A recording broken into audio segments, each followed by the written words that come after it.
Good day, everyone. We are now in LDM2 Module 4. It is about planning for continuing professional development and lack planning. We say that learning is a continuous process. There are still a lot of things that we can improve on our jobs as teachers. Even as we go through this pandemic, in this module, you will plan for your continuous professional development in the new LDMs that your school has adapted.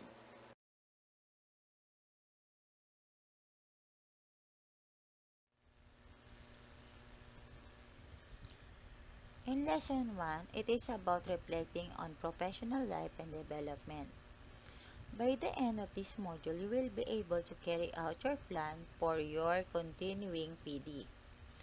Discuss the different PD initiatives, programs related to the LDMs that are available to either provided by DepEd or by non-DepEd learning service providers or LSPs. Develop a PD plan including the Learning Action Plan. Commit to your professional growth and development. The module contents are in lesson 1 it is about reflecting on professional life and development, and in lesson 2 it is about planning for the continuing professional development and participation in the LAC session 4.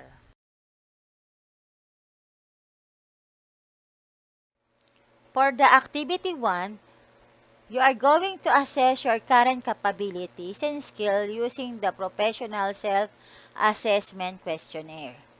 These are the professional self-assessment questionnaire. You are going to check the box that best represents your assessment of your skills and capabilities. For number 1, item number 1, I can use the modality with ease. Number 2, I can confidently use the platforms in the modalities. Number 3, I can use pedagogies associated with the modalities and platforms. I can very well manage my learners' class in the modality that my school has adopted. And number 5, I can very well engage with parents and community partners in assisting learners.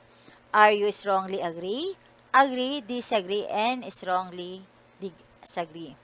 These are the sample answer.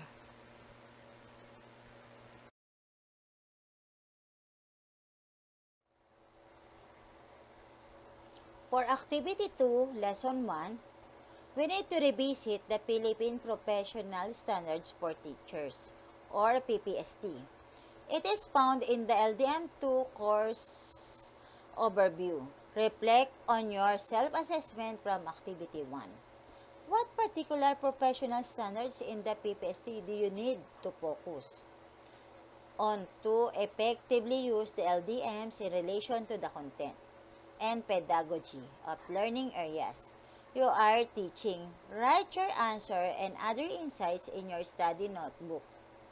To guide your answers, you can also refer to DepEd Memo number 50, Series 2020 on DepEd Professional Development Priorities and the Continuing Professional Development Guidelines. I have here a sample answer. I think domain number 1, which is about content, knowledge, and pedagogy, I should focus on my self-assessment and modular assessment. I also would like to improve my domain number 6, which is about community linkages and open communication among parents. I need to develop strong relationship with the parents of my students and to effectively communicate with them for a better delivery of the learning modalities and for follow-up for the learners who are lagging behind.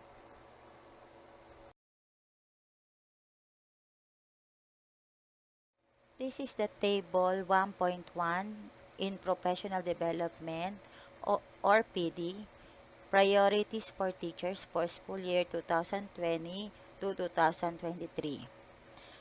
These are the PPST domains. Domain 1, content, knowledge, and pedagogy. Domain 2, it is learning environment. Domain 3 is about diversity of learners.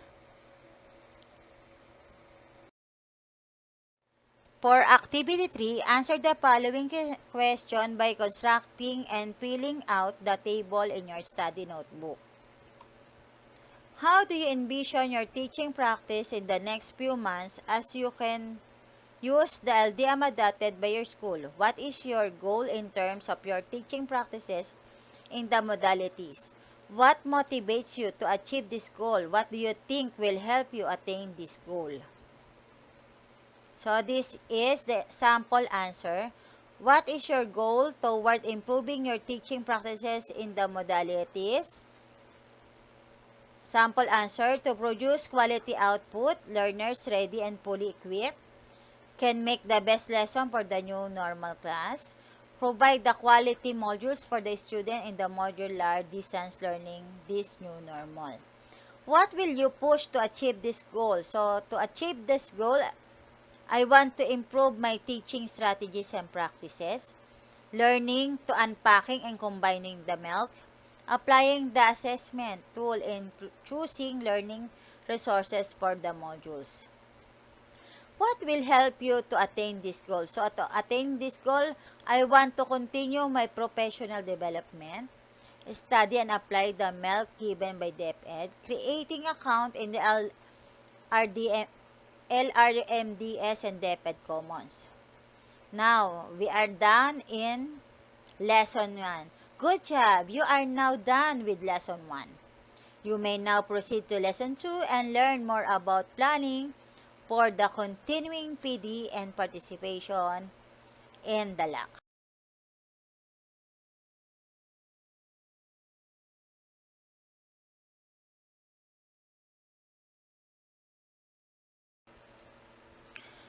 The continuing professional development is the key to keep educating yourself. So, continuing professional development or CPD anchors itself to the provision of the Philippine Constitution, specifically Article 14, Education, Science, and Technology, Arts, Culture, and Sports.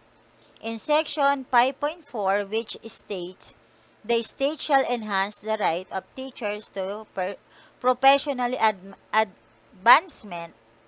Non-teaching academic and non-academic personnel shall enjoy the protection of the state.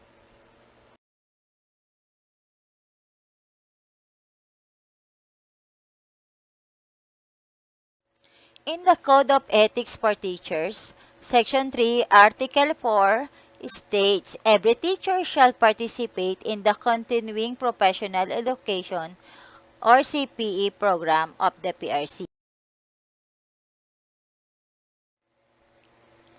In Republic Act Number 10912, Continuing Professional Development Act of 2016, an act mandating and strengthening the continuing professional development program for all regulated professions.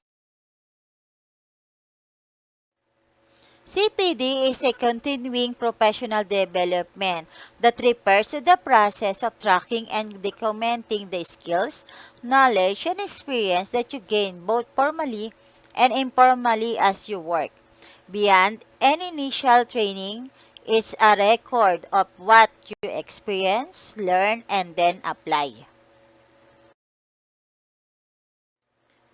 In education, the term professional development may be used in reference to a wide variety of specialized training, formal education, or advanced professional learning intended to help administrators, teachers, and other educators improve their professional knowledge, competence, skills, and effectiveness. Continuing professional development is important because it ensures you to continue to be competent in your profession. It is an ongoing process and continues throughout a professional's career.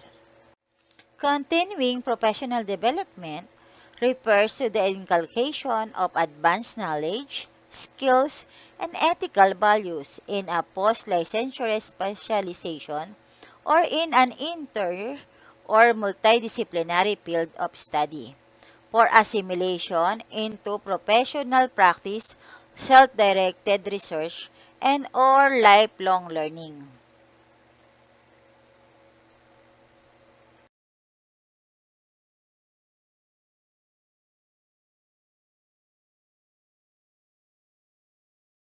Here are the document preparation for PRC-CPD accreditation. In pre-application of CPD, you need the following: instructional design, specific objectives, assessment program of activities form, evaluation tools specific for the course objectives, program of activities showing time, duration of topics workshop, resume of resource person, RPS or resource speakers, for program applied for showing expertise in the topic, show certificates of citations if any. After the conduct of the program or activity, the following must be submitted. First, completion report form with 2 documentary stamps attached, no need for notarization. Second, list of participants, name and PRC license number. Third, list of lecturers, resource speakers, etc. Name and PRC license number. Fourth, actual program of activities. And lastly, summary of evaluation of speakers in tabular form. For Activity 1, access the list of NAIAP, recognized programs, and the Individual Development Plan template. Examine the available PD activities program offered by the DepEd and non-DepEd providers, whether online or offline. Second, communicate with your assigned instructional coach to provide you a list of regional and division training programs in your area.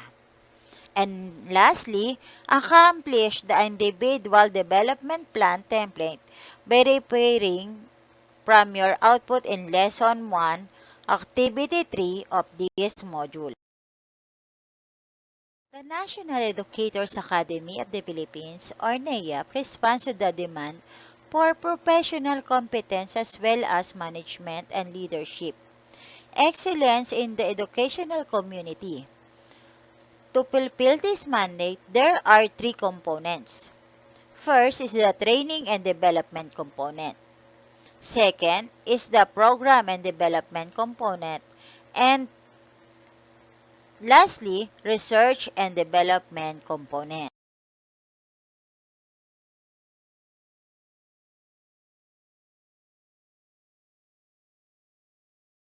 We are now in Activity 2. Repair to your PD objectives and decide on what topics you would like to talk about in your school LAC. Use the PD discussion template in your discussion. In your LAC session, share your answer to Lesson 1, Activity 3, and Lesson 2. Activities 1 and 2. Take note of all insights and advice from your colleagues. Make adjustment in your plan accordingly. Second is to submit your accomplished IDP and LAC plan to your LAC leader and to your school head, department head. Make sure that you keep a copy of your plans. This is the sample answer for PD discussion template. Congratulations! You have completed Module 4. You may now proceed to final module.